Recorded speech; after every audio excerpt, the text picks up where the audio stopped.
नमस्कार मंडळी.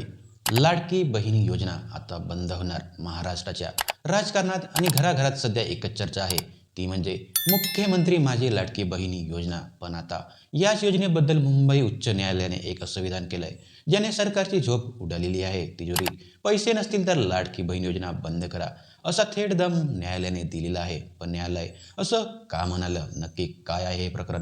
चला सविस्तर समजून घेऊया. नमस्कार मंडळी, मी गंगाधर तित्रीमारे. हे संपूर्ण प्रकरण सुरू झालं एका निवृत्त शिक्षिकेच्या याचिकेमुळे. मुंबई महानगरपालिकेच्या शिक्षण विभागातून निवृत्त झालेल्या गायत्री पानवार यांना त्यांच्या निवृत्तीनंतरचे कायदेशीर लाभ, जसे की पेन्शन, ग्रॅज्युइटी आणि 7व्या वेतन आयोगाची थकबाकी मिळालेली नव्हती. अनेक वर्ष सेवा करूनही हक्काचे पैसे मिळत नसल्याने त्यांनी न्यायालयात धाव घेतलेली. पण गुरुवारी जेव्हा न्यायमूर्ती रवींद्र घुगे आणि अभय मंत्री यांच्यासमोर सुनावणी झाली, तेव्हा पालिकेने हात वर केलेले होते. पालिकेचे वकील म्हणाले की राज्य शासनाकडून निधी मिळालेली नाही, म्हणून आम्ही 7वा वेतन लागू करू शकलो नाही.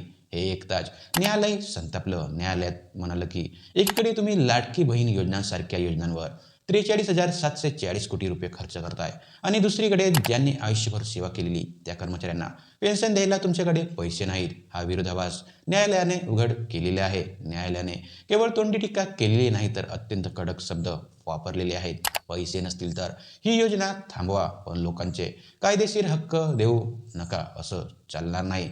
अधिकारी आणि आयुक्तांच्या आलिशान गाड्या विका, कार्यालयातले AC विका, पण या निवृत्त महिलेची थकबाकी 10% व्याजासह द्या. आता अनेकांना वाटतं की उद्यापासून पैसे येणं बंद होईल का? तर त्याचं उत्तर इतकं सोपं नाही. पहिली गोष्ट म्हणजे हे न्यायालयाचे एक निरीक्षण आहे, अंतिम निकाल आणखी वेळ आहे. व दुसरी गोष्ट म्हणजे योजना सुरू ठेवणे हा सरकारचा धोरणात्मक निर्णय असतो. जोपर्यंत राज्याची तिजोरी पूर्णपणे रिकामी होऊन प्रशासकीय ठप्प होत नाही, तोपर्यंत न्यायालय त्यात सहजता हस्तक्षेप करत नाही. आणि तिसरी गोष्ट म्हणजे याआधीही ऑगस्ट 2024 हायकोर्टाने या योजनेविरोधात याचिका फेटाळलेली होती. मंडळी, यामध्ये सर्वात महत्त्वाची गोष्ट म्हणजे सरकारने सुद्धा आता सावध पवित्रा घेतलेला आहे. योजनेत होणारा गैरप्रकार रोखण्यासाठी eKYC बंधनकारक केलेलं. त्यात धक्कादायक माहिती समोर आलेली आहे की सुमारे 71 लाख महिला अपात्र ठरलेल्या आहेत. यामुळे सरकारचा काही हजार कोटींचा भार कमी होऊन, पण न्यायालयाच्या या टीकेमुळे योजनेच्या आर्थिक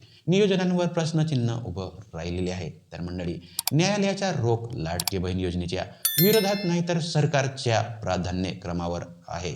गरिबांना मदत मिळायलाच हवी, पण ती देताना ज्यांनी काम केलंय त्यांचे पगार आणि पेन्शन थकवणं किती योग्य आहे? तुम्हाला काय वाटतं? सरकारने कोणत्या गोष्टीला प्राधान्य द्यावं? तुमच्या प्रतिक्रिया कमेंट्समध्ये नक्की कळवा. हा व्हिडिओ जास्तीत जास्त शेअर करा आणि आपल्या नमस्कार मंडळी चॅनलला सबस्क्राईब करायला विसरू नका. तोपर्यंत धन्यवाद.